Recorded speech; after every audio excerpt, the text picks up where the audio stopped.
سمعوني؟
Est-ce que vous m'entendez maintenant?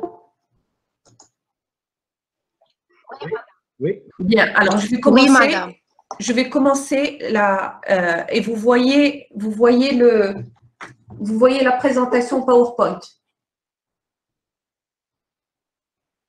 Je vais reprendre la séance que j'avais commencé là, que j'avais faite mardi. Je vais reprendre les éléments principaux de la séance de mardi pour ceux qui n'avaient pas pu y assister. Donc, je vous avais essentiellement parlé de… on était parti de la définition de la gestion des ressources humaines, d'accord? Et on s'était arrêté essentiellement sur la définition de Martori et Crozet que je vous avais expliqué. Et donc, ce qu'il faut en retenir, c'est la gestion des ressources humaines, c'est d'abord de la gestion, c'est-à-dire qu'est-ce qu'elle doit mettre en œuvre pour réaliser les objectifs de l'organisation, de l'entreprise.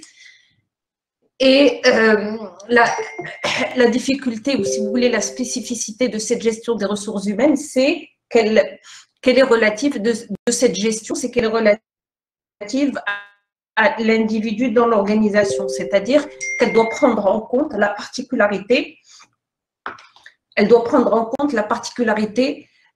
de ce facteur de production qui n'est pas comme les autres facteurs de production. Ok, c'est un facteur de production particulier parce que il n'est pas seulement un objet, mais il est aussi un être autonome qui est capable de prendre ses décisions par lui-même, et donc ces éléments, l'entreprise doit en tenir compte. C'est ce qui fait que la gestion des ressources humaines est une fonction, si vous voulez, dans l'entreprise qui n'est pas plus importante ou moins importante que les autres fonctions de l'entreprise, mais elle est spécifique parce qu'elle traite de l'individu au travail. Ses préoccupations sont liées à comment organiser le travail dans l'entreprise de manière à ce qu'elle puisse atteindre la performance. On a dit c'est la gestion de l'homme au travail et on avait vu en quoi justement le travail s'inscrit dans des logiques contradictoires. Alors, qu'est-ce que ça veut dire qu'il s'inscrit dans une logique contradictoire? C'est que tout simplement, en même temps, le travail pour l'individu, ça représente une source de revenus, mais en même temps, c'est une contrainte. C'est une activité qui est contraignante.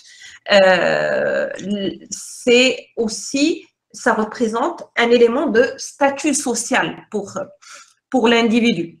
Donc, c'est à travers, et pour ceux qui avaient assisté, je vous dis, Par exemple, quand on aspire à évoluer dans le cadre de son travail, à occuper un poste de cadre, un poste de responsabilité, etc., ce n'est pas uniquement pour des motivations financières, mais aussi pour des motivations de statut social. C'est à travers le travail aussi qu'on peut réaliser ces besoins, pas uniquement les besoins matériels, mais aussi les besoins d'épanouissement, etc. Donc, l'entreprise, pourquoi je dis tout ça? Parce que l'entreprise, dans sa gestion des individus au travail, doit en tenir compte. Donc, c'est ce qui fait que, alors j'ai dit l'entreprise, mais il s'agit de toutes les organisations, qu'elles soient à but lucratif ou à but non lucratif, font de la gestion des ressources humaines. D'accord? Et donc, de cette définition, on en a déduit que la gestion des ressources humaines est quelque chose de complexe et qui a plusieurs enjeux. Notamment, les enjeux de la gestion des ressources humaines, c'est de pouvoir concilier deux impératifs. Deux impératifs, c'est l'impératif quantitatif, comment optimiser l'utilisation de la main-d'œuvre pour une meilleure adéquation besoins-ressources. Parce que, comme on l'a dit,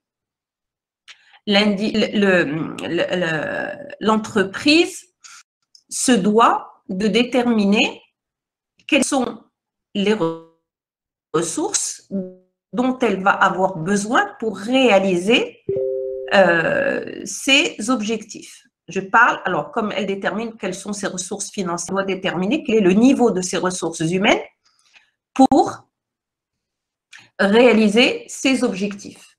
Si elle a des ressources qui sont supérieures à ses besoins en ressources humaines, qu'est-ce qui va se passer? Ce sont des coûts supplémentaires. Et donc, ça va impacter la compétitivité de l'entreprise. Si, à l'inverse, elle a des ressources inférieures à ses besoins, elle ne pourra pas réaliser ses objectifs.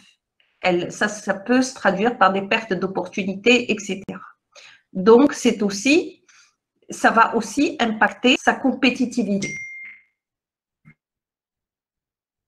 Donc, il est nécessaire pour l'entreprise de pouvoir déterminer quelle est la meilleure adéquation entre ses besoins et ses ressources. Alors, il ne suffit pas de les adapter sur un plan quantitatif, c'est-à-dire combien de personnes l'entreprise va avoir, de combien de personnes l'entreprise va avoir besoin pour réaliser ses objectifs de production, par exemple, ses projets, etc., etc. Mais aussi, ça c'est important, mais il faut aussi que ces ressources-là puissent avoir les qualifications suffisantes pour pouvoir répondre aux besoins des métiers de l'entreprise. Ces métiers sont appelés à évoluer. Et donc, l'entreprise doit en tenir compte de l'évolution de ces métiers pour adapter les ressources humaines, pour adapter les qualifications de ces ressources humaines par rapport à l'évolution de ces métiers. Donc, il ne faut pas qu'il y ait une adéquation uniquement quantitative, combien de personnes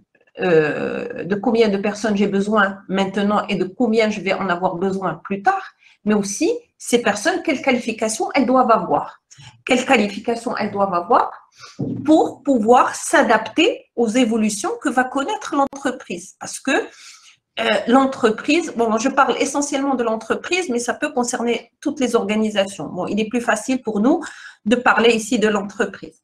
Donc, l'évolution, l'entreprise connaît des évolutions qui l'amènent à en tenir compte, qui ont un impact sur ces métiers qui vont évoluer, etc. Et j'avais donné des exemples, ne serait-ce que l'évolution technologique va impacter le contenu de certains métiers. Et donc, ça va impacter les qualifications qui sont nécessaires pour assurer ces métiers. Et l'entreprise doit en tenir compte. C'est pour ça que l'enjeu de la gestion des ressources humaines, c'est de concilier cet impératif quantitatif, de combien de personnes vais-je avoir besoin, mais aussi l'impératif qualificatif, quel profil ces ressources humaines doivent avoir, c'est-à-dire quelles qualifications, quelles compétences. Mais il ne suffit pas uniquement de cela. Il faut aussi que ces personnes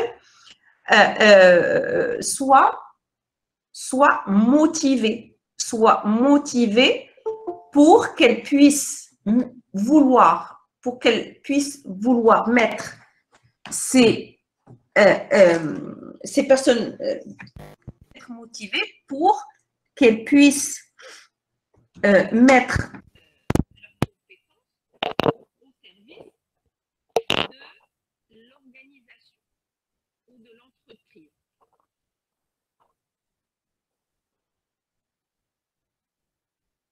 Donc, si on peut résumer cela, on va dire que la gestion des ressources humaines doit faire en sorte de permettre à l'entreprise de disposer. Madame Loston. Madame, pour résumer, on va dire que l'entreprise,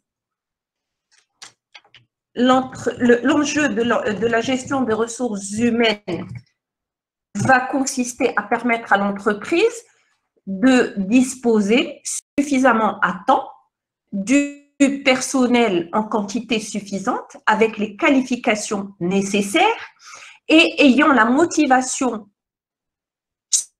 suffisante pour pouvoir réaliser les objectifs de l'organisation. Pour qu'elle puisse faire cela, elle ne peut pas se contenter uniquement d'une simple administration du personnel. C'est-à-dire qu'elle ne peut pas se contenter uniquement d'appliquer les dispositifs législatifs et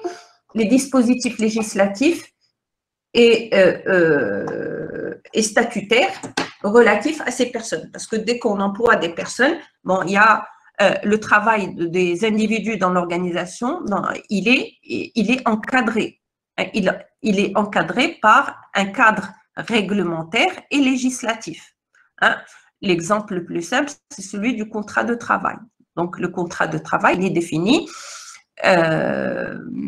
donc il est soumis quand même à un cadre réglementaire, etc. Ça, c'est ce qui relève peu de l'administration du personnel. Dès que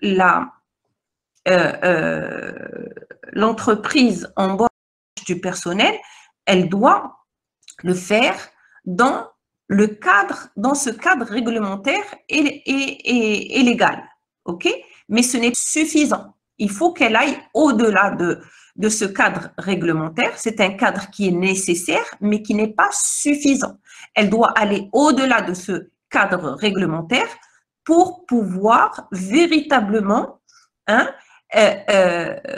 assurer, comme je l'ai dit, cette meilleure adéquation besoins-ressources, aussi bien sur le plan quantitatif que qualitatif, et s'assurer que les personnes sont suffisamment motivées pour pouvoir contribuer à la réalisation des objectifs de l'organisation. Donc, c'est ce qui nous amène à voir quels sont les éléments constitutifs. Quels sont les éléments constitutifs de la gestion des ressources humaines? OK? Ces éléments constitutifs, c'est des règles et des normes. Ça, c'est le cadre réglementaire. Et comme je vous l'ai dit, c'est le cadre qui est nécessaire, mais qui n'est pas suffisant. Donc, le cadre réglementaire, mais aussi des pratiques de gestion. Alors, des pratiques de gestion, qu'est-ce qu'on entend par pratique de gestion? Ça veut dire toutes les pratiques de gestion, ça veut dire tous les choix que l'entreprise va faire, en ce qui concerne comment elle va recruter les personnes, comment elle va organiser le travail de ces personnes, comment elle va évaluer ces personnes et comment elle va les rémunérer, comment elle va les former, etc. C'est ce qu'on appelle des pratiques de gestion. Alors, ces pratiques de gestion, elles vont, elles émanent, si vous voulez, des politiques de gestion qui elles-mêmes, des politiques de gestion, c'est-à-dire les choix que l'entreprise va faire, qui sont eux-mêmes déterminés par par la stratégie, par les stratégies de l'entreprise. Stratégie de l'entreprise, comme je l'avais dit la dernière fois, pourquoi l'entreprise, c'est quoi la stratégie pour une entreprise? Comme j'ai l'habitude de le dire, c'est simple. La stratégie d'une entreprise, c'est la réponse qu'elle apporte au changement de son environnement. Hein? C'est de là que découle la stratégie de l'entreprise. Pourquoi? Parce qu'on a dit que l'environnement, il est changeant, l'entreprise subit les influences de son environnement et pour pouvoir répondre à ces changements de l'environnement qui peuvent présenter des menaces, qui peuvent présenter aussi des opportunités, comment elle va transformer ces menaces en opportunités ou comment elle va saisir ces opportunités que présente cet environnement, en définissant une stratégie. Et c'est à partir de cette stratégie-là qu'elle va définir quelles vont être ses politiques de gestion. Et ces politiques de gestion vont se traduire en pratiques de gestion. D'accord? Et ce n'est pas la même chose d'un secteur d'activité à un autre, ou d'une entreprise à une autre. Pourquoi? Parce que en fonction par exemple du secteur, en fonction du secteur d'activité, les contraintes ne sont pas les mêmes, ou les choix que vont faire les entreprises ne vont pas être les mêmes. Les besoins aussi des entreprises, selon les secteurs où elles se trouvent, vont différer. Je prends un exemple très simple. La différence entre le secteur textile et le secteur, on va dire, aéronautique. Le secteur textile, c'est un secteur qui ne va pas avoir les mêmes contraintes ou le même besoin en qualification, etc., que le secteur aéronautique ou un secteur de très forte technologie, d'accord, ou de technologie de pointe.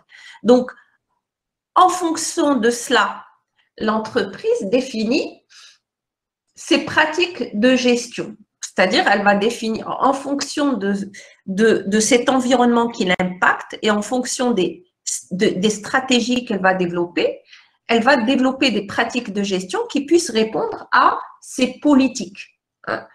Comment je vais recruter pour pouvoir répondre aux besoins qui se posent pour réaliser mes objectifs.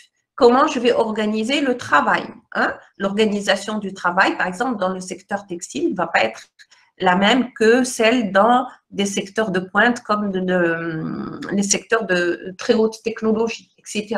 Donc, vous voyez, ce sont les éléments qui constituent le domaine d'action de la gestion des ressources humaines. Et ces éléments-là font intervenir plusieurs acteurs dans l'entreprise. Alors, il y a bien entendu la direction, on va dire la direction générale, qui, elle, définit la politique globale et avec ses prolongements au niveau de la politique RH, la politique, on va dire, financière et autres, etc. Il y a les autres acteurs directs dans la gestion des ressources humaines, c'est quand l'entreprise a une direction des ressources humaines ou un service des ressources humaines, mais il y a aussi d'autres acteurs qui interviennent dans cette gestion des ressources humaines dans l'entreprise, notamment, par exemple, les managers. Parce que si la direction des ressources humaines, elle définit, par exemple, qui décide comment on va recruter, qui décide comment va être le processus de recrutement, qui décide comment va être la politique de rémunération, etc. Mais qui c'est qui met cela en œuvre? Ce sont les managers. Parce que les managers directs, qu'est-ce qu'on appelle les managers directs? C'est-à-dire ceux qui vont superviser qui doivent superviser les salariés. C'est eux qui sont appelés à mettre en œuvre ces pratiques qui sont définies par la direction, par une direction des ressources humaines ou pour un service ressources humaines, etc. Donc, mais elle fait intervenir aussi des acteurs, pardon, des acteurs externes, notamment par exemple les syndicats dont le rôle est la défense des intérêts des travailleurs. Donc, elle doit prendre en compte tous ces éléments, tous ces éléments-là pour pouvoir atteindre, comme je vous l'ai dit, les objectifs qui lui sont assignés.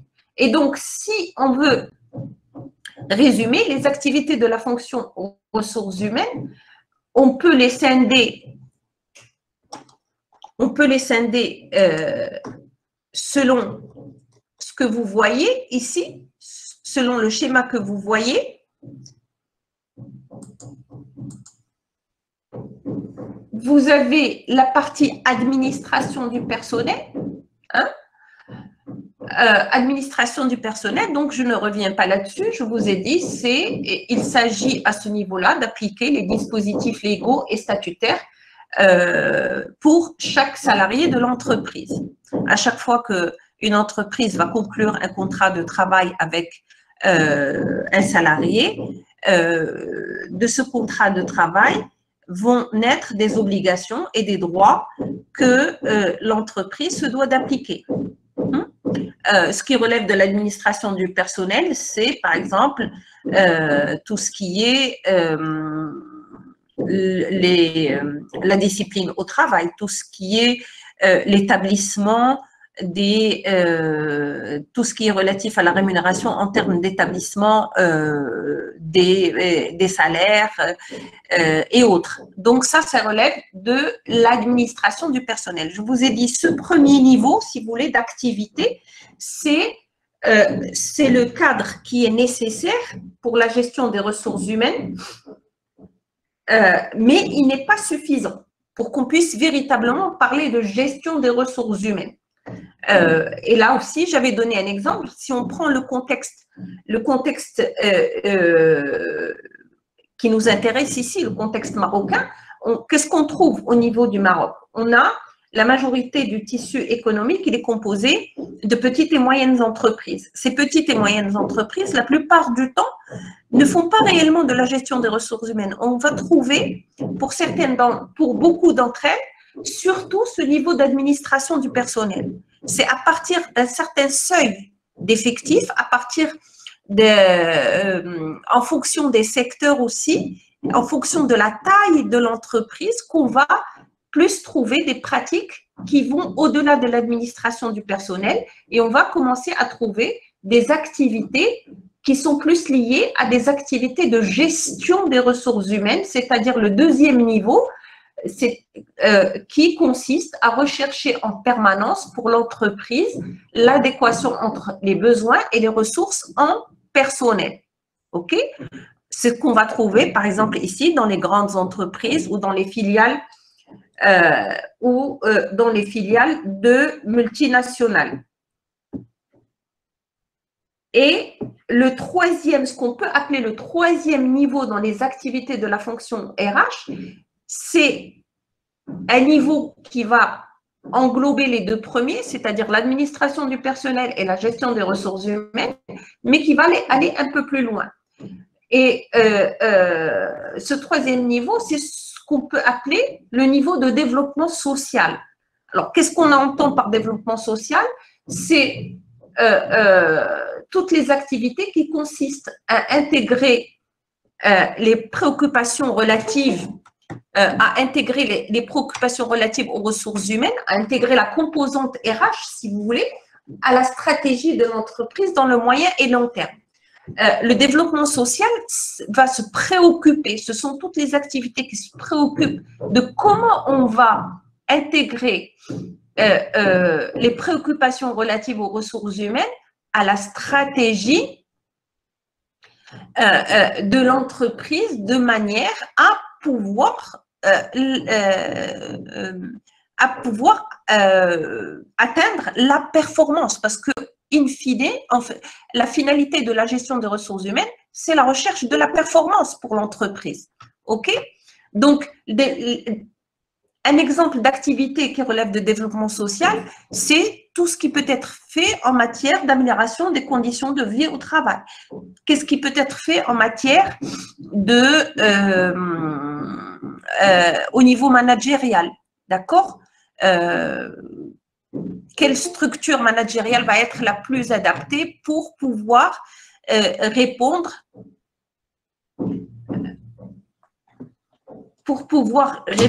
j'allais dire, non seulement aux besoins des salariés, mais de manière à faire à ce que l'entreprise puisse prendre en compte ces éléments dans sa gestion globale. OK?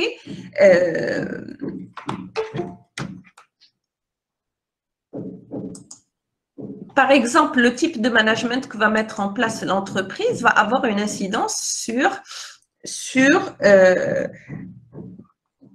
la motivation des salariés, sur le niveau de conflictualité. On a dit l'environnement fait qu'il y a beaucoup de changements qui vont toucher l'entreprise. Et donc, pour cela, l'entreprise doit anticiper l'impact de ces changements sur ses ressources humaines pour mieux les prendre en compte. Donc, elle doit faire de l'anticipation. OK?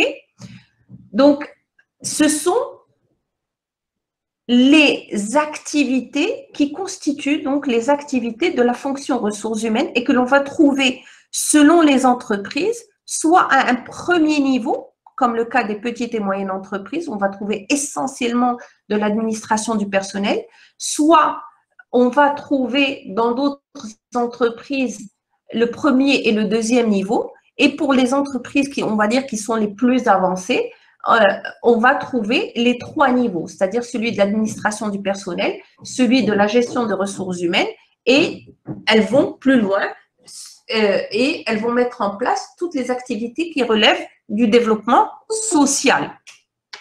OK? Donc, voilà. Une fois qu'on a vu quelles sont les activités de la fonction ressources humaines, on ne va pas revenir sur le premier niveau qui est celui de l'administration du personnel. On le verra quand on parlera par exemple du recrutement. Quand on parlera de la rémunération, on introduira quels sont les aspects qui relèvent de l'administration du personnel. Mais on va voir essentiellement les pratiques qui relèvent de la gestion des ressources humaines, donc du deuxième niveau. Donc, ce qu'on va voir maintenant, c'est ce qui fait l'objet du deuxième chapitre, c'est tout ce qui est relatif à la gestion de l'emploi. D'accord? La gestion de l'emploi, dont l'objet pour l'entreprise est de rapprocher au mieux, si vous voulez, les besoins et les ressources en personnel à un moment donné et à moyen terme. D'accord? Dit autrement, ça consiste, si vous voulez, à mettre, pour faire simple, mettre la bonne personne à la bonne place au bon moment. Ah, ça, c'est une façon simple de le dire, mais ça revient à ce que je vous ai dit. La gestion de ressources humaines doit permettre à l'entreprise de disposer à temps, c'est-à-dire au moment où l'entreprise en a besoin, des ressources suffisantes avec les qualifications nécessaires et bien entendu la motivation nécessaire pour répondre aux objectifs de l'organisation. Donc, et ça commence bien entendu par cette gestion de l'emploi. Alors, Ce chapitre s'intitule La gestion de l'emploi et des compétences. Pourquoi? Parce qu'il met l'accent sur l'aspect quantitatif, c'est celui de l'emploi, de combien vais-je avoir besoin, et sur l'aspect qualitatif, quelles compétences ces personnes doivent avoir. OK?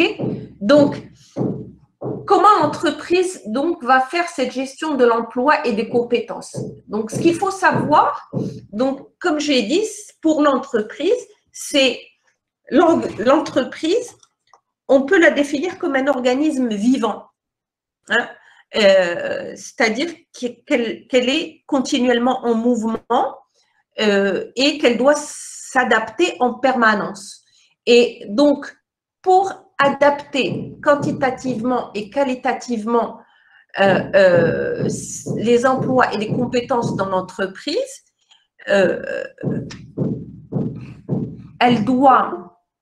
l'entreprise doit procéder, doit tenir compte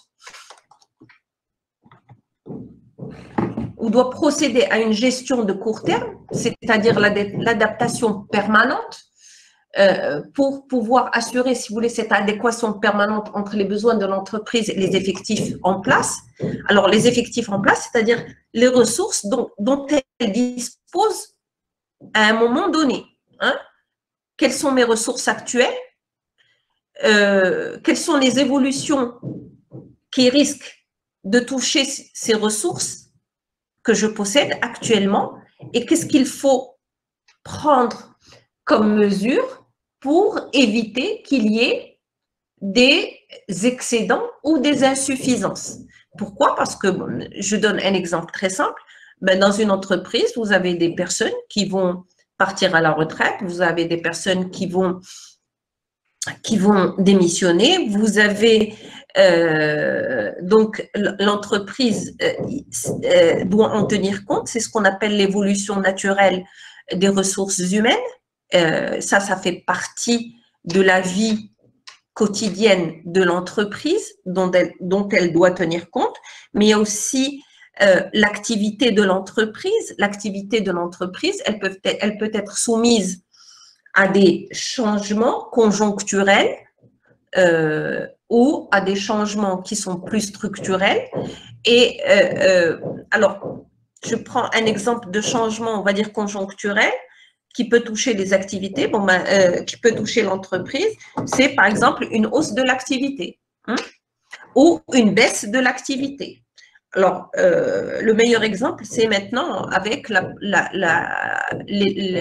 pandémie que le monde connaît. Qu'est-ce qui se passe? Vous avez, si on prend par exemple le secteur du tourisme, de l'hôtellerie et du tourisme, il est pratiquement à l'arrêt. Qu'est-ce qu'on fait de ces ressources humaines? Ça, c'est une baisse d'activité qui va impacter les ressources humaines de l'entreprise. Et l'entreprise doit trouver des solutions pour répondre à cela.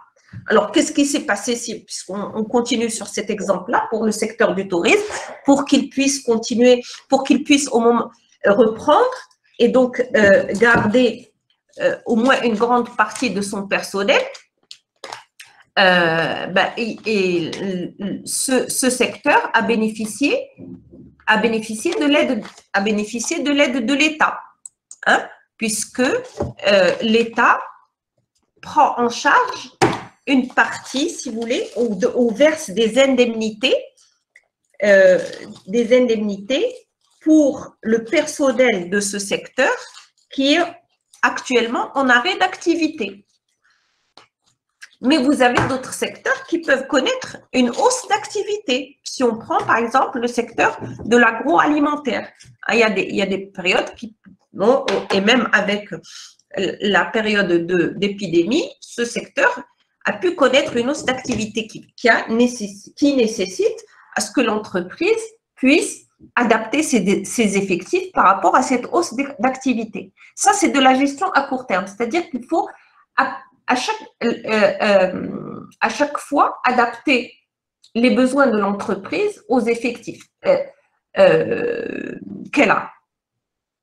Et pourquoi? Parce que si elle se retrouve avec des effectifs en plus par rapport à son niveau d'activité, on va prendre que cet exemple simple, des effectifs en plus par rapport à son niveau d'activité, ça va constituer un coût supplémentaire pour l'entreprise et elle ne sera pas compétitive. Et à l'inverse, comme je l'ai dit d'ailleurs tout à l'heure, et à l'inverse, si elle connaît une hausse d'activité et qu'elle n'a pas les ressources suffisantes, ça va constituer un manque à gagner ou une perte d'opportunité pour l'entreprise.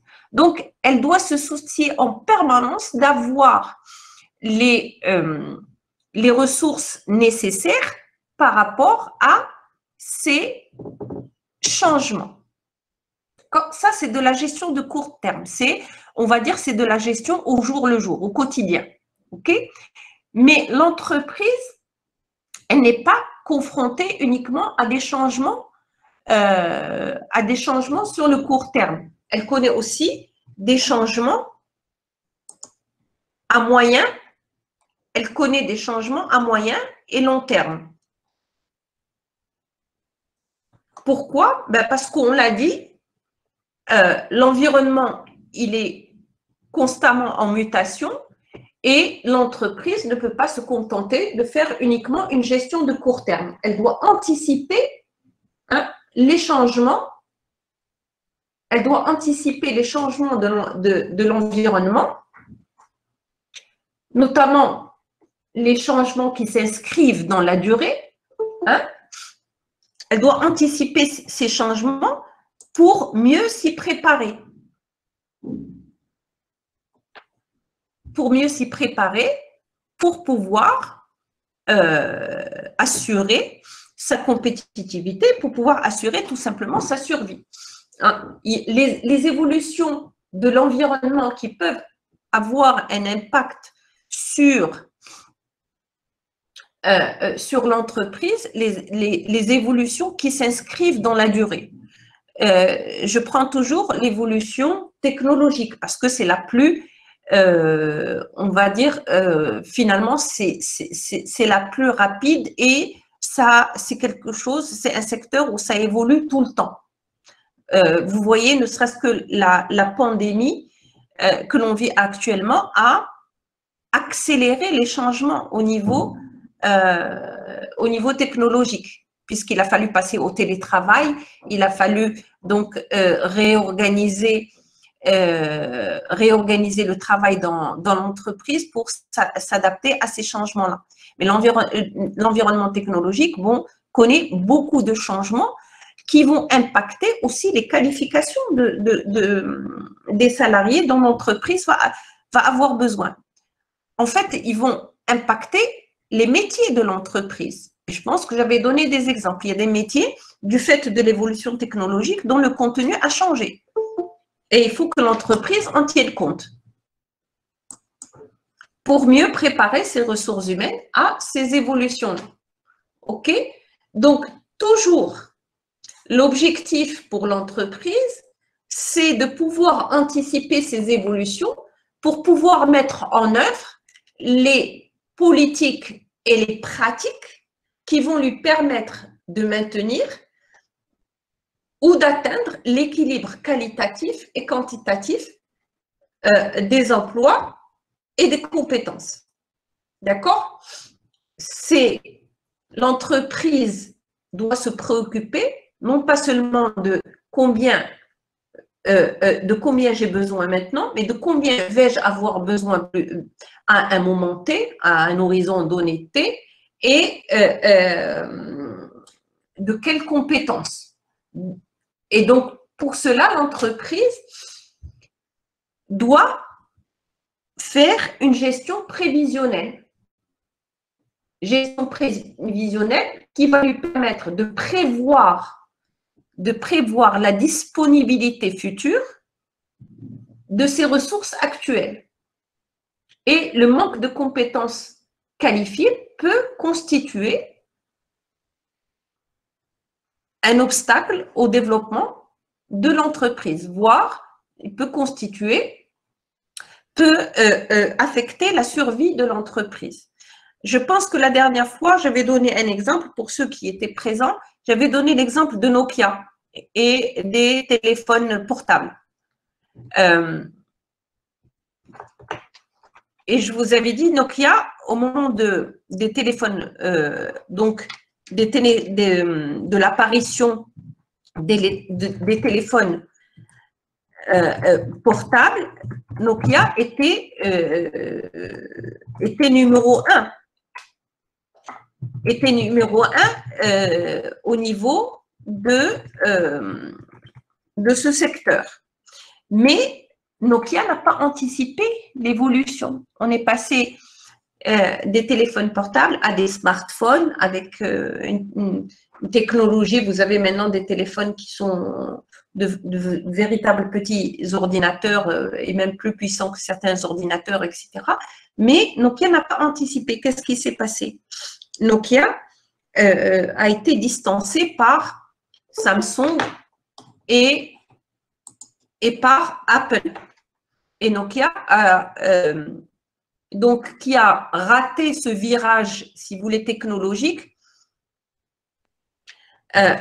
s'est retrouvé en difficulté et a même été racheté, a dû licencier d'ailleurs à l'époque, a dû licencier beaucoup de monde et par la suite a été racheté par un autre opérateur.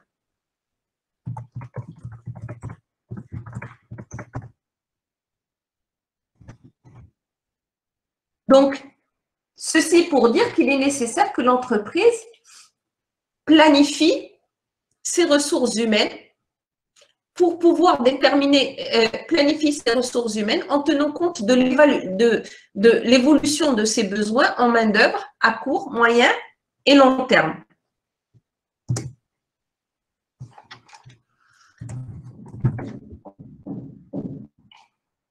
Et c'est ce qu'on va voir à travers la gestion prévisionnelle. C'est ce que l'on va voir à travers la gestion prévisionnelle des emplois et des compétences. Alors, la gestion prévisionnelle des emplois et des compétences, à chaque fois, je vous dis, emploi, ça fait référence à l'aspect quantitatif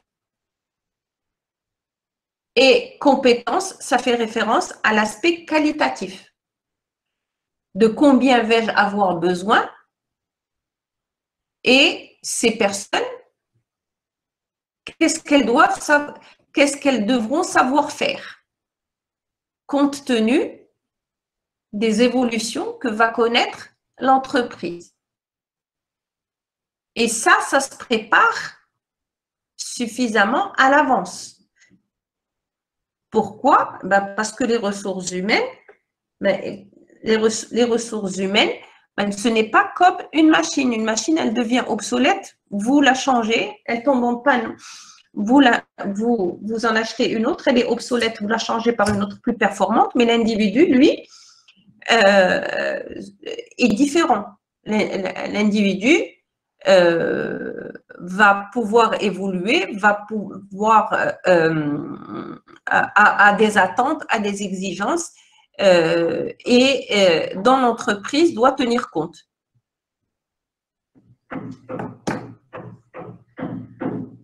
Donc, la gestion prévisionnelle des emplois et des compétences, ça va être en fait la gestion prévisionnelle des emplois et des compétences,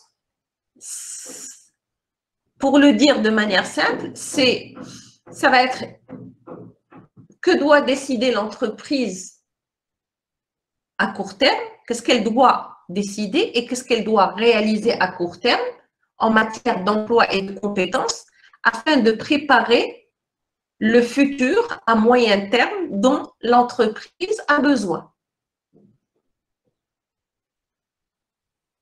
C'est ça l'anticipation.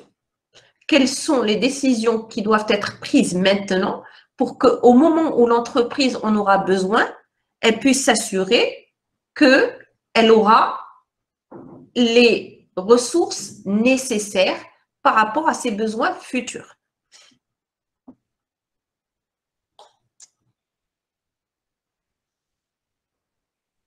Et donc, la gestion prévisionnelle des emplois et des compétences, là aussi, on ne va pas revenir là-dessus, c'est de la gestion, c'est-à-dire que les outils qui vont être utilisés dans la gestion prévisionnelle, dans la GPEC, pour faire simple, ce sont tous les outils qui vont permettre d'évaluer et de mesurer quelle est l'adéquation entre les besoins en compétences et les ressources. Et elle doit le faire de manière à prévoir les besoins en compétences futures, afin de pouvoir mettre en place les ajustements nécessaires suffisamment à temps.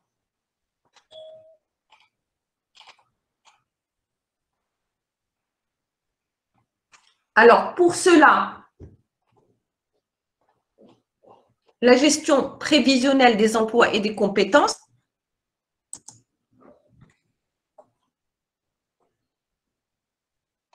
s'appuie sur une démarche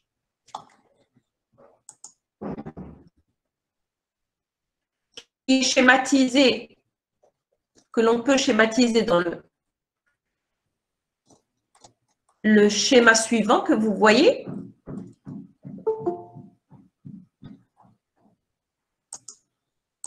Le schéma suivant que je vais vous expliquer.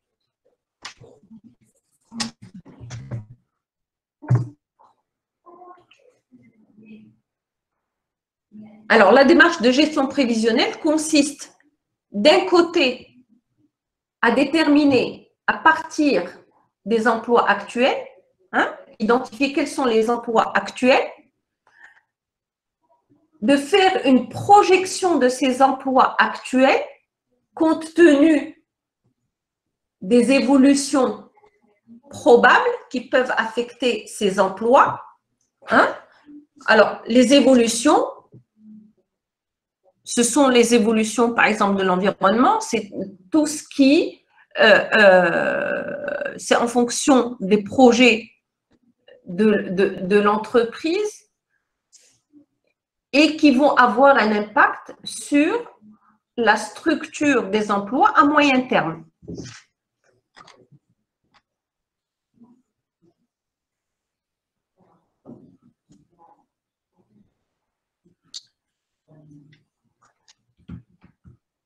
Je donne un exemple.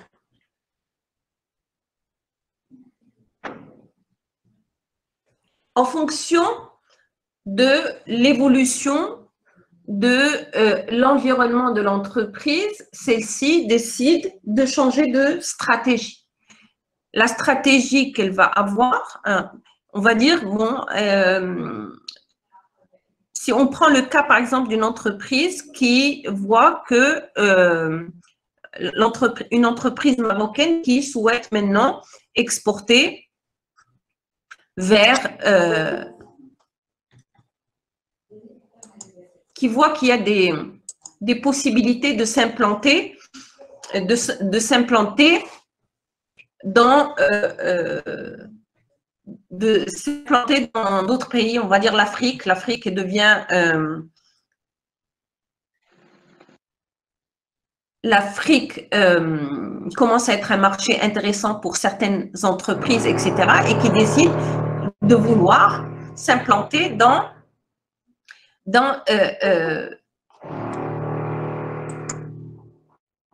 qui veulent s'implanter dans ces marchés-là.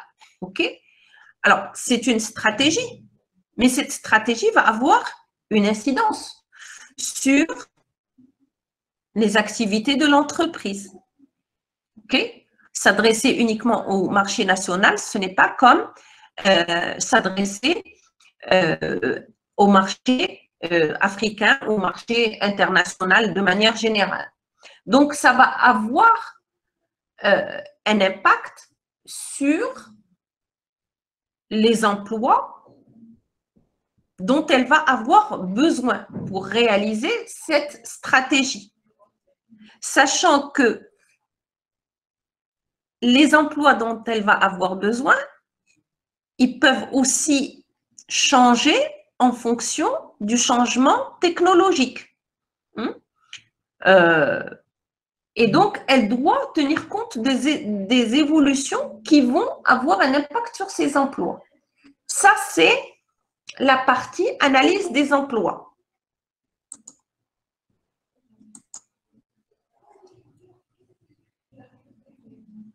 De l'autre côté, qu'est-ce qu'elle va faire? De l'autre côté, l'entreprise doit faire une analyse de ses ressources humaines actuelles, c'est-à-dire doit faire un inventaire, si vous voulez, hein, un diagnostic, un inventaire de ses ressources humaines actuelles pour pouvoir évaluer ou déterminer quelles sont les ressources humaines qui vont pouvoir être disponibles à moyen terme.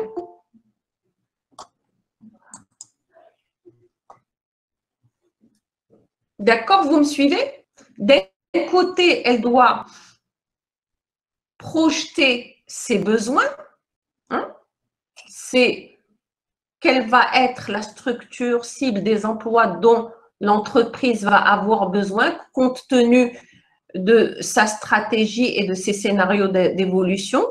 Et en parallèle, elle doit déterminer ce que vont devenir en fait ces ressources humaines dans le même laps de temps, compte tenu de l'évolution de ses besoins, sachant que ces ressources humaines, hein, vont connaître un certain nombre d'évolutions. Comme je vous l'ai dit, il y a des personnes qui partiront à la retraite, il y a des personnes qui seront licenciées, il y a d'autres qui vont démissionner. Il y a des personnes qui vont changer de qualification, c'est-à-dire qu'ils vont passer d'un statut à un autre. Et donc, ça va changer la structure de qualification de l'entreprise. Et tout cela, l'entreprise, elle va l'anticiper, elle va chercher à l'anticiper pour pouvoir déterminer quels vont être les écarts qui peuvent se poser à l'horizon temps où elle en aura besoin. C'est-à-dire, elle peut faire ses projections sur un an, c'est du moyen terme, 1 an, 2 ans, c'est du moyen terme, 3, 5 ans, on va appeler, et au-delà, c'est du long terme. Et elle peut faire des projections sur 3, 5 ans, etc. Alors, d'ici 5 ans, par exemple, compte tenu de l'évolution de mon activité, voilà quels vont être mes besoins. Mais quelles seront mes ressources? C'est ce qu'elle détermine quand elle fait un diagnostic de ses ressources humaines et qu'elle fait ce qu'on appelle des simulations démographiques. Pour cela, elle s'appuie sur des outils que l'on va voir, d'accord? Et ça lui permet de constater s'il va y avoir des écarts entre ses besoins et ses ressources. Et si elle constate ces écarts, ça lui permet de mettre en place suffisamment à temps ce qu'on appelle des politiques d'ajustement. Politique d'ajustement, c'est-à-dire définir quelles sont les actions qu'elle va mettre en place pour qu'au moment où elle va en avoir besoin, elle puisse être sûre d'avoir les ressources humaines suffisantes par rapport à ses besoins. Alors, ces politiques d'ajustement, ça peut se faire soit par le biais de la formation, par le biais de la mobilité interne. Mobilité interne, c'est-à-dire quand des personnes évoluent d'une structure à une autre ou d'un emploi à un autre, d'accord? Ça peut être par le recrutement. Ben, elle va constater que, en fait, d'ici 3 ans, elle n'aura pas les effectifs sur certains emplois. Elle n'a pas les effectifs, elle n'aura pas les effectifs disponibles. Il faut qu'elle puisse déterminer, planifier ses recrutements. Où elle a les effectifs, mais ces effectifs n'ont pas les qualifications nécessaires. Elle va déterminer les besoins en formation. Si des personnes il y a des personnes qui risquent de se retrouver en sureffectif. Comment elle va faire pour se séparer de ces personnes qui vont être en sureffectif? Et c'est ça, en fait, la démarche de gestion prévisionnelle. C'est de mettre en place les outils qui vont lui permettre, outils qui vont lui permettre de savoir, les outils qui vont lui permettre de mettre en place les activités nécessaires, qui vont lui permettre de mettre en place pas les activités, les actions nécessaires qui vont lui permettre d'avoir cette adéquation besoin-ressources.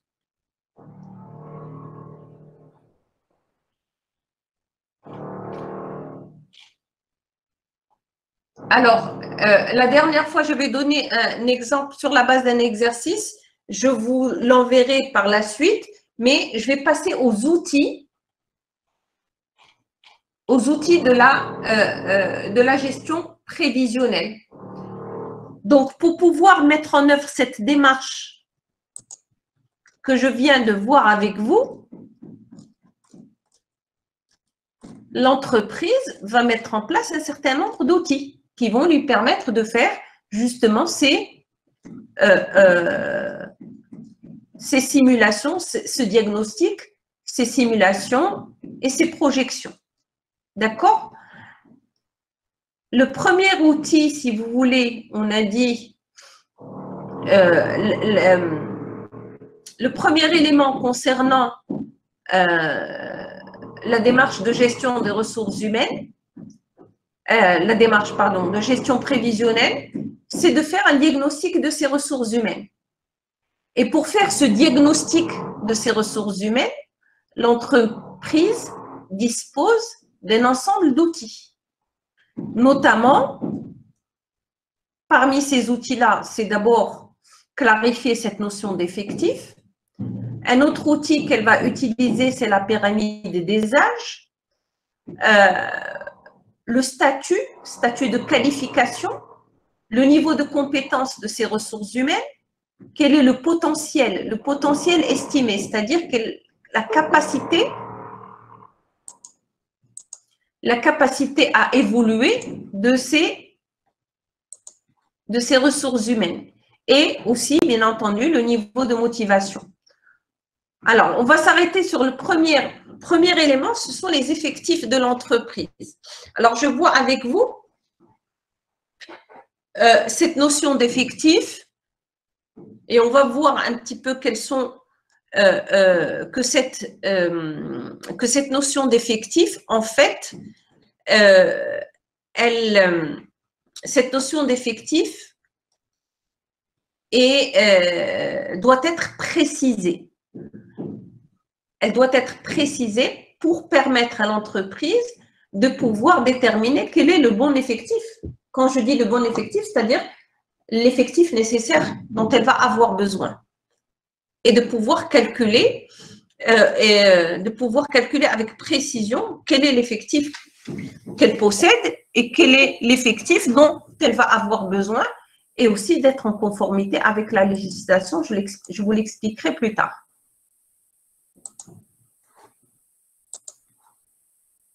Alors, quand on parle d'effectif de l'entreprise, qu'est-ce qu'on entend par effectif de l'entreprise? Alors, il y a une définition très simple, on va dire c'est la définition, la définition, on va dire légale, et on va dire que l'effectif, ce qui représente l'effectif de l'entreprise, ce sont tous les salariés qui ont un lien de subordination. Tous les salariés qui ont un lien de subordination avec l'entreprise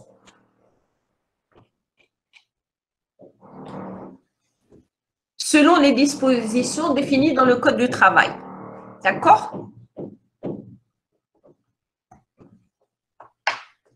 Qu'est-ce que ça veut dire le lien de subordination? Ça veut dire toutes les personnes qui sont liées à l'entreprise par un contrat de travail.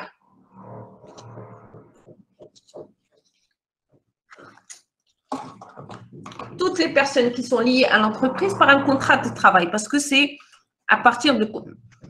C'est le contrat de travail qui crée ce lien de subordination. Le lien de subordination, c'est-à-dire le lien par lequel un salarié accepte de mettre son travail au service d'un employeur en contrepartie d'une rémunération. Et de ce lien de subordination vont naître des droits et des obligations pour chacune des parties, c'est-à-dire pour l'employeur et pour le salarié. Mais si on reprend cette définition, tous les salariés qui sont liés à l'entreprise par un contrat de travail, alors on peut compléter que ce contrat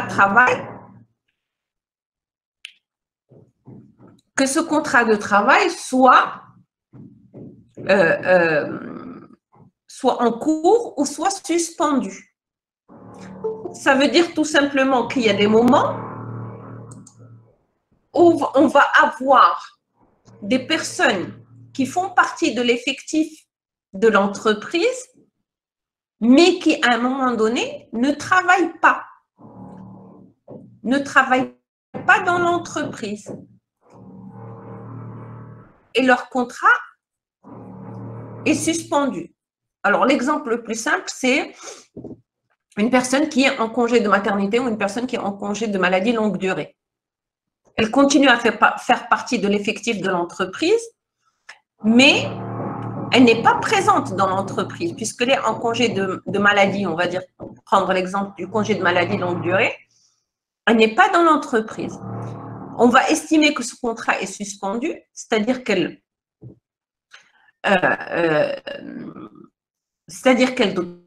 garde un droit de réintégration dans l'entreprise une fois qu'elle est guérie, elle peut retourner à l'entreprise.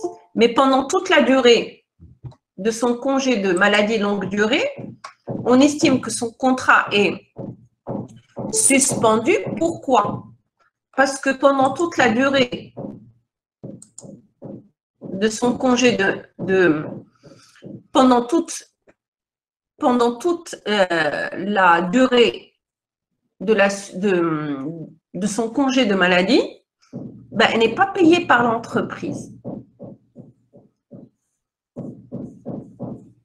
Quand une personne est en congé de maladie ou est en congé de maternité, ça je pense que vous le...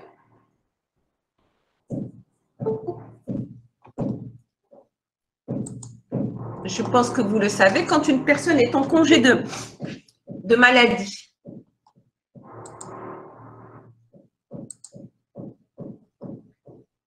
elle reçoit des indemnités, effectivement.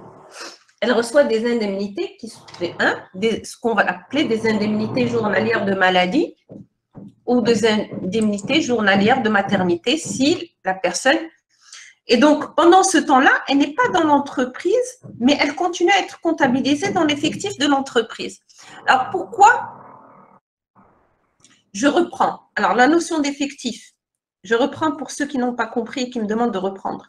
Okay? J'ai dit, si on prend une définition simple, qui est la définition légale, la définition légale de la notion d'effectif. On va dire, l'effectif, ce sont tous les salariés qui sont liés à l'entreprise par un contrat de travail. Que ce contrat de travail soit en cours ou suspendu. Et je vous expliquais quelles étaient les raisons de suspension du contrat de travail. C'est le cas de la maladie longue durée ou du congé de maternité, etc. Durant cette période-là, ces salariés ne travaillent pas dans l'entreprise. OK? Mais comme ils ne travaillent pas, ils ne touchent pas de salaire, ils touchent des indemnités, ils touchent un revenu, si vous voulez, de substitution. C'est pour ça qu'on parle de contrat suspendu. Mais ils continuent à figurer dans les listes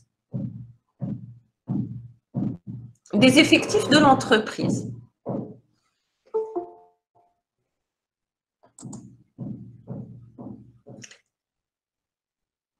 Et c'est pour ça que l'entreprise, c'est parce qu'il y a différentes situations que l'entreprise doit déterminer exactement cette notion d'effectif. Hein? Les différents types, on va dire, je vais le dire comme ça de manière simple, hein? Quels sont les différents types d'effectifs que peut avoir l'entreprise. Et c'est ce que vous allez voir dans ce tableau-là et que je vais expliquer. Alors, il y a ce qu'on appelle l'effectif habituel ou théorique. D'accord? Alors, l'effectif habituel ou théorique, qu'est-ce qu'on va mettre dedans dans cet effectif habituel ou théorique? Ce sont les salariés permanents de l'entreprise qui sont sous CDI, c'est-à-dire contrat à durée indéterminée.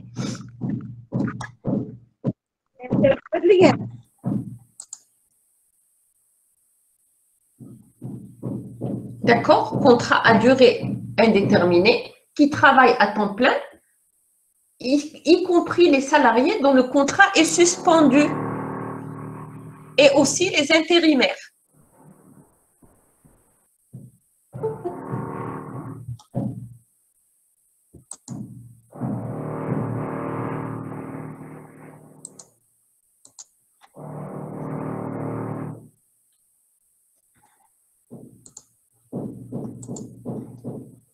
C'est compris? Donc, on va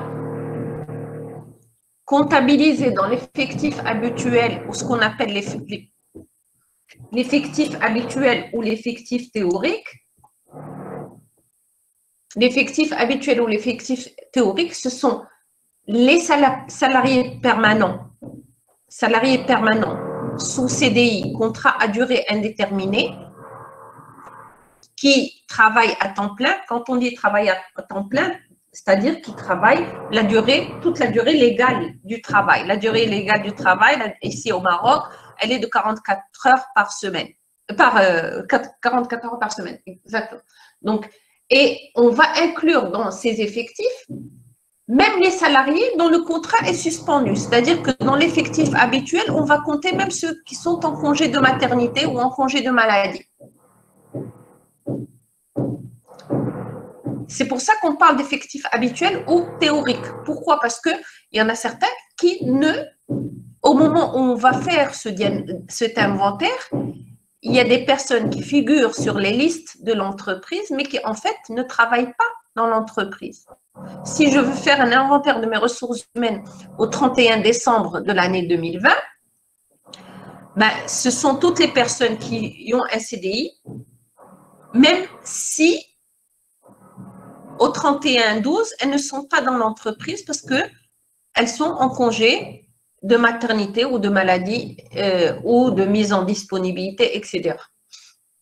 Et on y ajoute aussi les intérimaires. Alors, les intérimaires, c'est ceux qui, en fait, n'appartiennent pas à l'entreprise, qui vont travailler dans l'entreprise, mais qui appartiennent à l'entreprise d'emploi intérimaire, qui les détache auprès de l'entreprise pour laquelle ils vont donc travailler. Et donc, au 31/12, on va comptabiliser, si je prends l'exemple du 31/12, on va comptabiliser tous les salariés permanents et intérimaires, même ceux parmi les permanents dont le contrat est suspendu.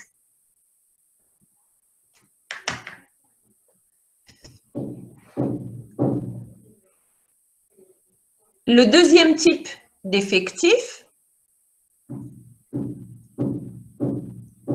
que l'entreprise va déterminer, c'est ce qu'on appelle l'effectif inscrit. L'effectif inscrit, ce sont l'ensemble des salariés qui figurent sur le registre du personnel, sauf les contrats suspendus. Et donc, cette deuxième définition ne va pas tenir compte des contrats suspendus pour absence longue durée. Donc, l'effectif inscrit, ça va être l'effectif théorique moins les contrats suspendus pour longue durée. Alors, ces distinctions, pourquoi elles sont nécessaires? Parce que l'entreprise, il faut qu'elle sache quel est l'effectif qui est réellement au travail et quel est le statut de ces personnes qui sont au travail. Et c'est à partir de là, c'est à partir de ce diagnostic qu'elle peut faire ses simulations et ses projections. Donc, c'est pour ça qu'elle doit connaître, qu'elle doit faire ces différentes distinctions. Donc, la distinction qui suit, c'est l'effectif permanent. L'effectif permanent, ça va être l'effectif permanent, ça va être les salariés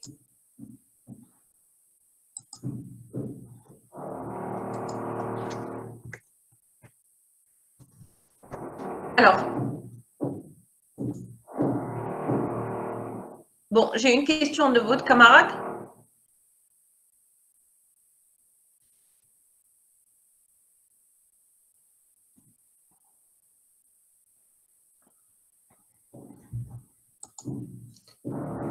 Donnez-moi 2 secondes.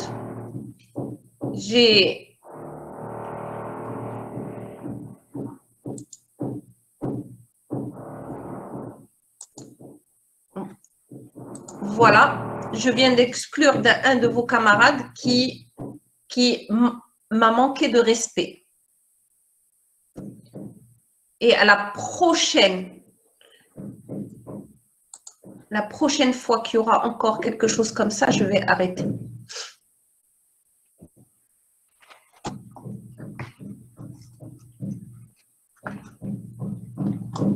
Donc, je continue. Je dis l'effectif permanent, ça va être les salariés en CDI qui sont inscrits à l'effectif durant toute l'année considérée, c'est-à-dire du 1er janvier jusqu'au 31 décembre de l'année.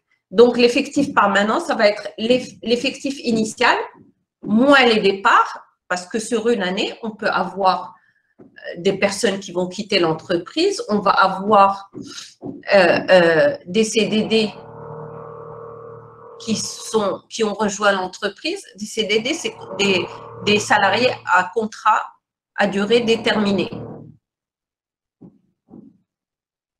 Et on peut aussi, l'entreprise peut avoir aussi des personnes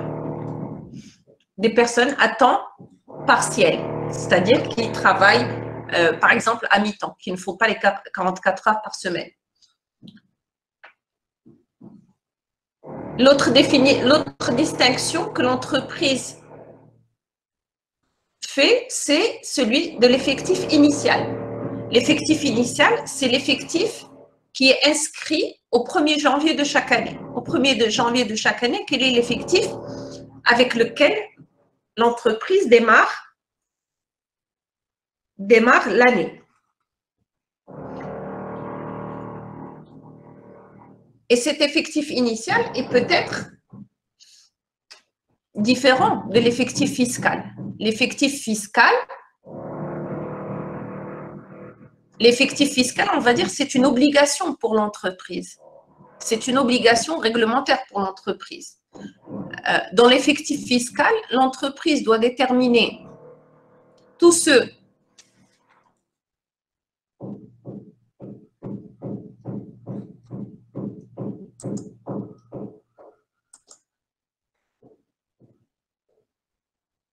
dans l'effectif fiscal,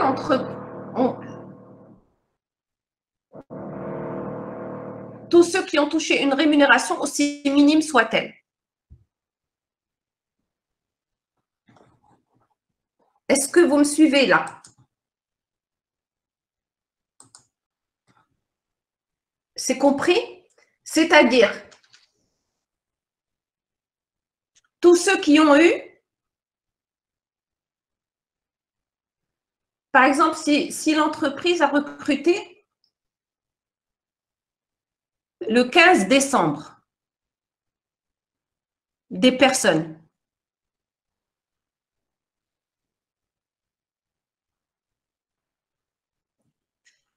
ces personnes auront touché du 15 au 30 décembre, auront touché un salaire.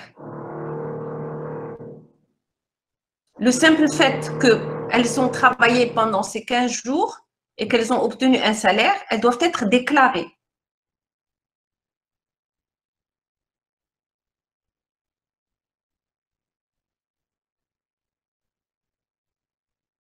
C'est compris?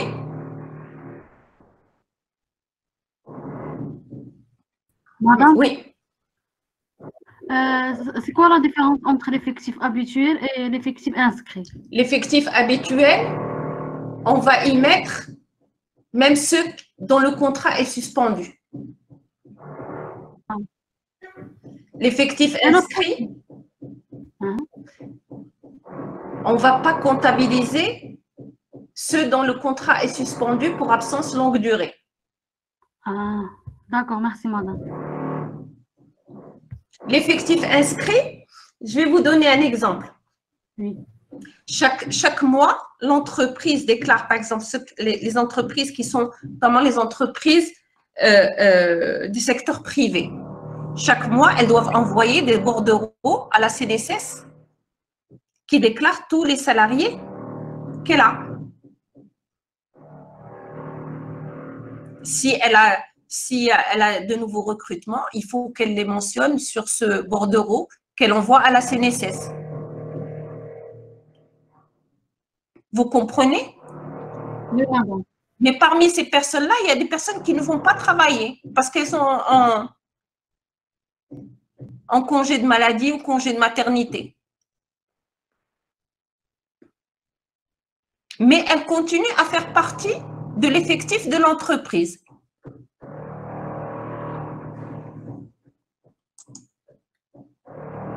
Vous avez compris la différence maintenant? Oui, madame, merci beaucoup. Madame, s'il vous plaît. Oui. Madame, est-ce que les personnes qui sont intérimaires, est-ce qu'ils vont être comptabilisés en effectif inscrit Non. au niveau de l'entreprise? Non. D'accord, madame, merci. Madame, et pour les stagiaires? Les stagiaires? Les stagiaires, ce n'est pas un statut. Les stagiaires ne font pas partie de l'effectif de l'entreprise. Pourquoi ils ne font pas partie de l'effectif de l'entreprise? Vous pouvez me répondre? Mais madame, s'il y a des stagiaires rémunérés, Madame, Ils sont liés par une convention de stage.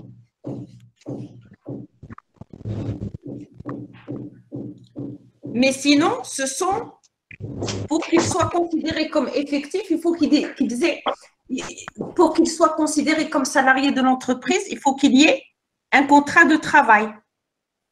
Il faut le déclarer. Il faut les déclarer, exactement. Monsieur, Donc, les stagiaires, un stagiaire, il est lié par une convention de stage. Il faut qu'il y ait la convention de stage. Si l'entreprise ne lui paye pas un salaire, qu'est-ce qu'elle lui verse? Elle lui verse une indemnité de stage.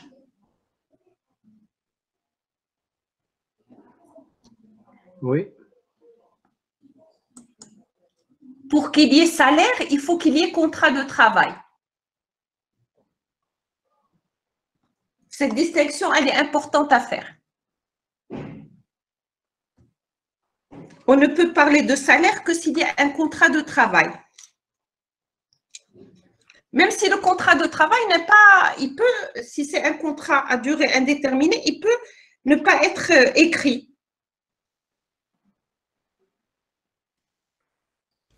comment ça, il ne peut pas être écrit? C'est-à-dire que le contrat, il peut être, c'est-à-dire vous pouvez ne pas avoir une copie du contrat écrite,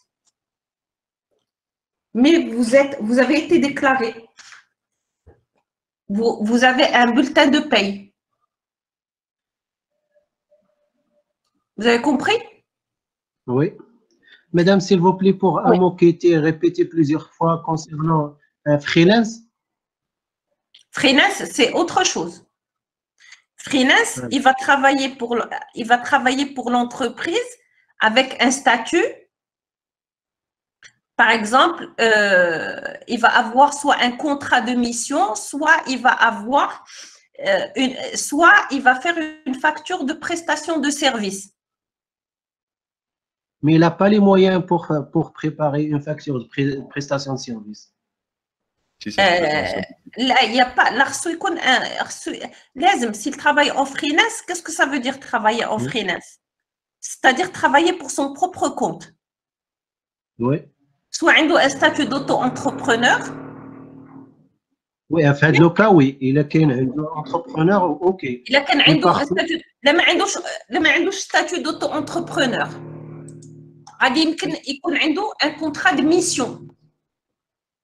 Mais la période de ce contrat, elle est limitée ou bien il faut mettre la date ou non? Il faut mettre la date. Il faut le déclarer ou non? Quand est-ce que commence la mission et quand est-ce qu'elle se termine?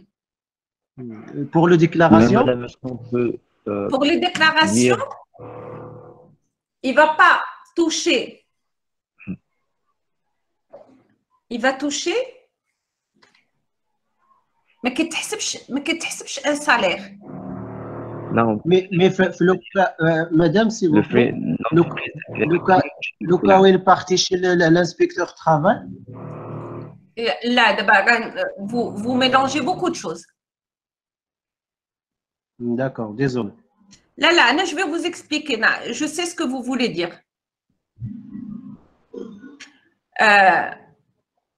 Si quelqu'un travaille pour une entreprise et qu'elle le paye sans le déclarer, Oui, si quelqu'un travaille pour une entreprise et qu'elle ne le déclare pas, s'il peut prouver, s'il a des bulletins de paye ou qu'il peut prouver qu'il travaille pour cette entreprise, il peut aller effectivement, il peut aller se déclarer lui-même au niveau de la CNSS et il peut aller au niveau de l'inspection du travail. d'accord. Pour régulariser sa situation. Mais واحد اللي هو كيتسمى خدام فريلانس خصو يكون عنده un statut, soit un statut d'auto-entrepreneur. Et effectivement, l'entreprise, comme l'a écrit une de vos camarades, le freelance, un fournisseur de services, l'entreprise. On va prendre le cas d'un développeur informatique. D'accord. Un développeur informatique qui travaille en freelance. Il a un statut d'auto-entrepreneur, qui dit une facture. Il ne paye pas d'impôts, il a pas de... Mais il peut émettre des factures. Et donc, à ce moment-là, l'entreprise, elle ne lui paye pas un salaire. Elle lui paye une prestation de service. Donc, mais qu'il ne l'effectif fiscal. Vous avez compris? Oui, merci, oui. Madame, si je peux Donc, aider. il y a la différence.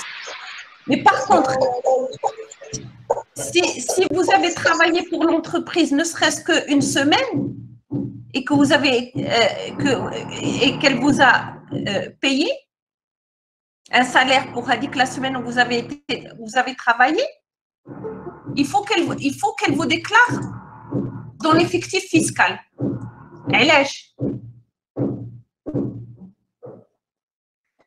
Parce qu'elle paye l'IR, l'impôt sur le revenu, les salaires.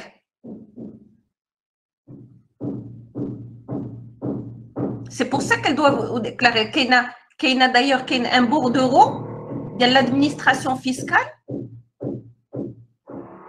où l'entreprise met toutes les personnes qu'elle a payées, toutes les personnes auxquelles elle a versé un salaire.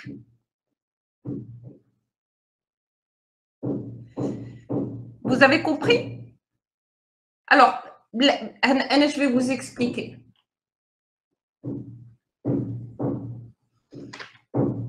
Dans l'effectif habituel, on prend un exemple. Une entreprise qui a qui a 100 salariés. 100 salariés au 31/12/2020. Les 100 salariés, il y a 60 qui sont en CDI. Vous me suivez? Sur les 100 salariés, 50 ont un contrat à durée indéterminée.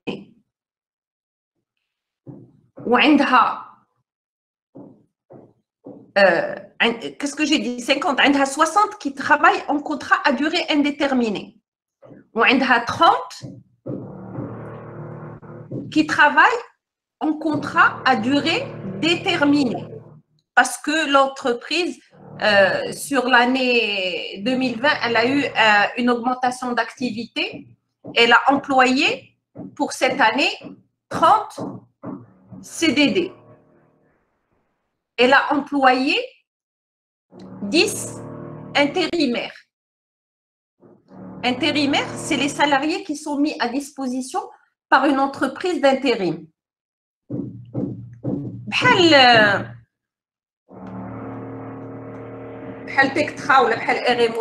Les agences d'intérim. Vous connaissez?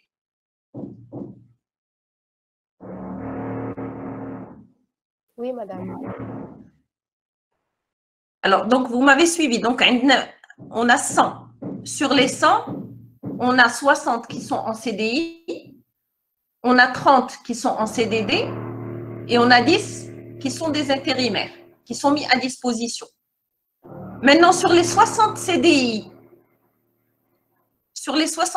qu'a l'entreprise, il y a 10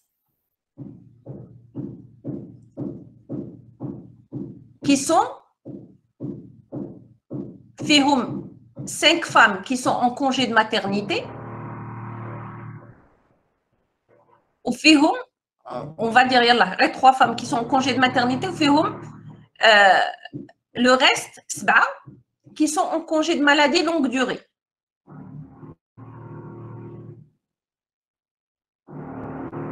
À partir de là, combien est l'effectif habituel de l'entreprise au 31/12 de l'année 2020?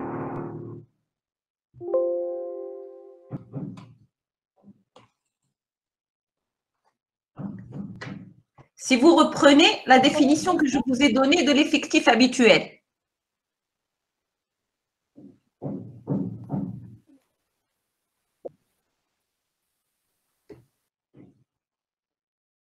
Là, l'effectif habituel, c'est les salariés permanents sous CDI, y compris ceux dont le contrat est suspendu, et les intérimaires. C'est 50. عندنا 60. ياك وفي هذوك 60 خصك تزيد عليهم شكون؟ خصك تزيد عليهم les intérimaires.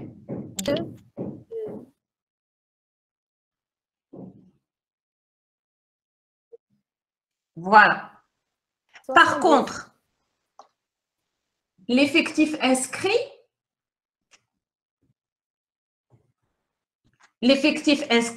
غادي ناخذوا كاملين هذوك وغادي نحيدوا منهم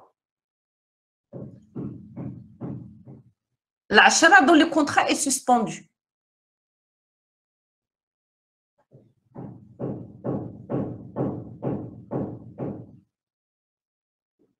Vous suivez?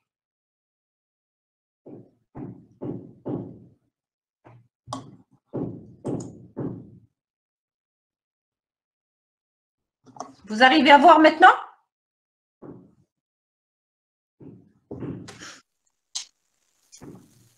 Donc, vous avez compris? L'effectif inscrit, les contrats suspendus pour absence longue durée. L'effectif inscrit, l'effectif habituel, qui est de 70, soit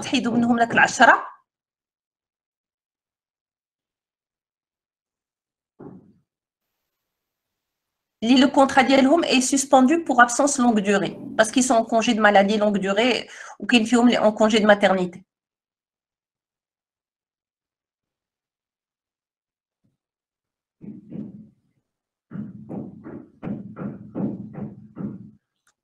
Par contre, l'effectif permanent, l'effectif permanent, tous les salariés en CDI.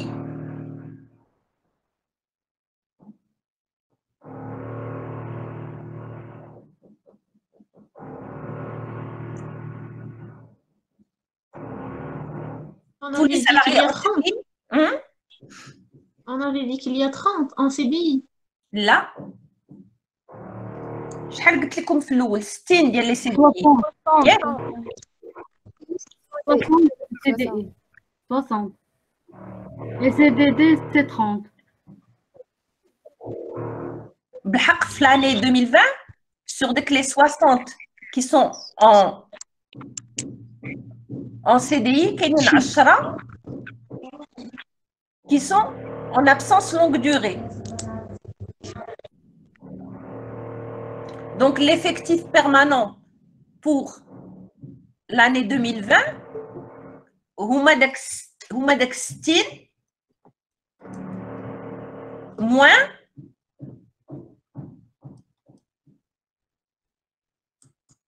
هما داك 60 Les CDD. لي سي دي دي ما غنحسبوهمش. لي سي دي دي شحال قلت لكم كاينين ديال السي دي دي؟ 30. 30, madame. ايوا 30. 100 غتحيدوا منهم 30 وغتحيدوا منهم بوغ لاني هادوك دون لو كونترا اي سسبوندو.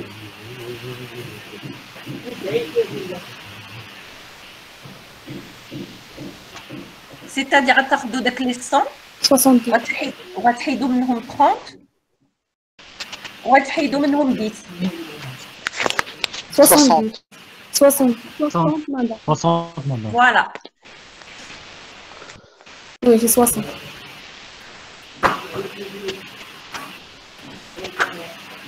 Donc, on a vu شنو هو l'effectif fiscal. L'effectif fiscal, l'effectif inscrit au 1er janvier, plus toutes les personnes qui seraient rentrées, même si elles n'ont rejoint l'entreprise que le 21 décembre. Même si on les a recrutés le 21 décembre, غادي تحسبوا في l'effectif fiscal.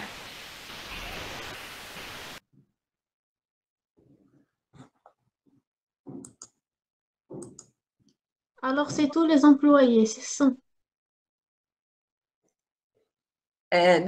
Dans cet exemple qu'on a donné, c'est 100. Pardon, non, c'est 100 moins les intérimaires. C'est 100 moins les intérimaires. علاش moins les intérimaires?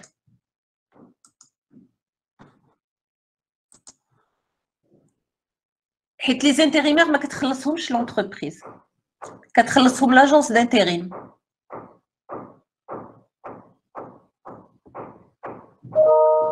C'est 100 moins les 10 intérimaires. Donc, c'est 90, madame. 80 madame.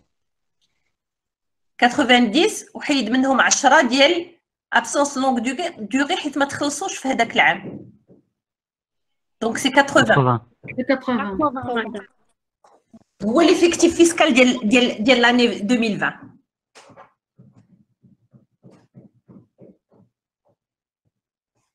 C'est bon? Oui, madame, merci. Pardon, vous avez dit moins quoi? Moi, ceux qui sont en absence longue durée. D'accord. شنو كيبقى لنا l'effectif présent et l'effectif au travail. L'effectif présent, c'est l'ensemble des personnes qui sont considérées comme présentes par exemple, l'exemple 31 au 31/12/2020, toutes les personnes qui sont présentes dans l'entreprise, mais qui ne sont pas actives et qui ne travaillent pas pour leur activité principale. C'est-à-dire l'effectif qui est payé, l'effectif payé, si vous voulez, il est équivalent à l'effectif fiscal. Moins les absents rémunérés. Je connais les absents rémunérés. Par exemple, ceux qui sont en congé. Mais chez en congé de maladie ou les ils sont en congé annuel. Qui est comme présent. Parce qu'ils continuent. Si vous travaillez dans l'entreprise, que vous prenez votre congé, vous êtes payé pendant votre congé. On est d'accord? Oui, madame. Oui, madame. Mais comme présent, mais mardench le poste. Vous ne travaillez pas dans votre poste parce que vous êtes en congé. Donc, c'est l'effectif payé moins les absents rémunérés. Ceux qui sont, par exemple, envoyés en formation par l'entreprise. Ils ne travaillent pas présent. Le poste ديالهم. محسوبين présent parce qu'ils sont payés. Oui. Donc, ça nous permet de déterminer l'effectif qui est réellement au travail. C'est la dernière distinction, l'effectif au travail. L'effectif au travail, c'est l'effectif présent moins les personnes qui ne travaillent pas pour leur activité.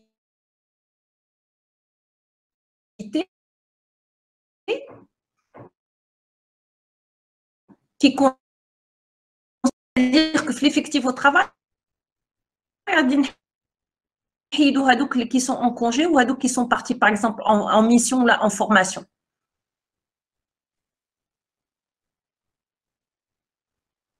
C'est compris? Oui, madame. Oui, madame. Voilà. Oui, madame.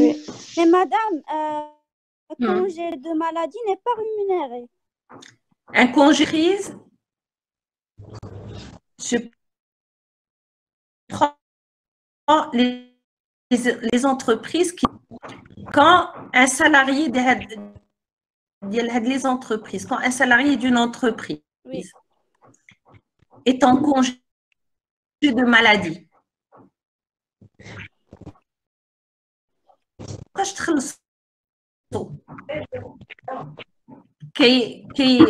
كتخلصوا la CNSS. La CNSS كتعطيه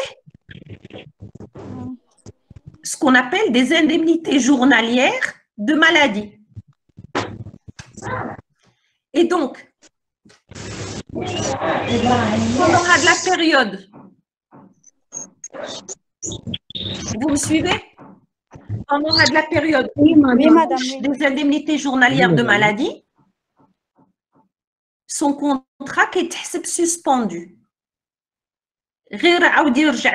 Son congé de maladie, son contrat reprend. Parce que dès que ça a, la CNSS, l'entreprise. D'accord, madame, c'est compris, merci. Bien, alors, vous avez vu pourquoi c'est important pour l'entreprise de faire des distinctions? Oui, madame. حيت لا بغات تعرف شكون اللي هو خدام exactement خصها تعرف شنو هو l'effectif au travail. Donc خصها تاخذ le stock كله ديال les effectifs وتبدا تحيد منه شكون هو l'effectif permanent, شكون هو l'effectif fiscal. Donc عندها des obligations réglementaires. Par exemple, l'effectif fiscal dit chaque mois عندها les déclarations d'hier qu'elle doit faire. Donc خصها تدير شكون هما اللي تخلصوا في هذاك الشهر. Donc, ça te connaît. L'effectif au travail, c'est exactement ceux qui sont occupés à leur poste. Pourquoi? Pour ces conditions d'activité, comment elle peut déterminer comment elle peut assurer les remplacements de ceux qui ne sont pas au travail, etc., etc.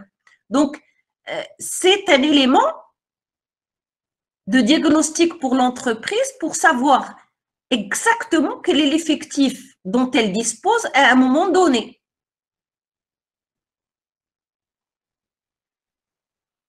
Et donc, quand elle veut faire l'inventaire ou le diagnostic de ses ressources humaines, elle commence déjà par la notion d'effectif.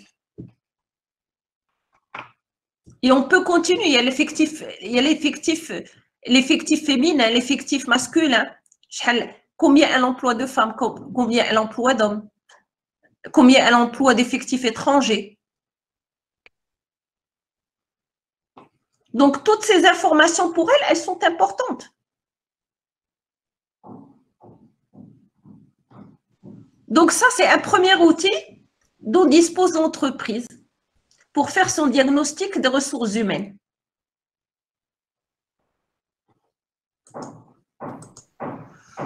Bien, alors si c'est compris, s'il n'y a pas de questions, on peut arrêter là pour aujourd'hui?